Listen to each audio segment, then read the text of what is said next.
Book na ako sa Agoda sa May Daraga kasi babalik tayo ng Bicol at hindi lang sa Bicol, sasagarin natin yan hanggang Matnog.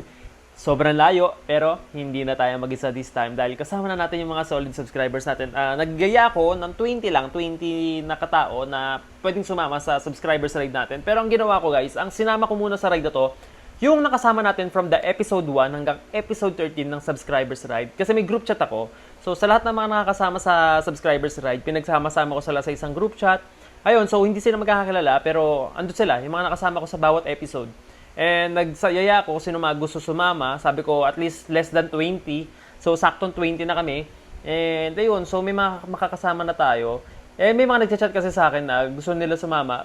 For now kasi guys, napakalayo kasi nito. So, gusto ko muna i-try ng ganito karami lang muna, 20. So, gusto ko muna i-try. Itatry ko muna to ng 20 katao muna. Then, sa susunod, dadagdagan na lang natin. So, babalik tayo. Sagarin ulit natin hanggang Matnog. May mga babaguhin tayo sa itinerary. May tatanggalin tayo.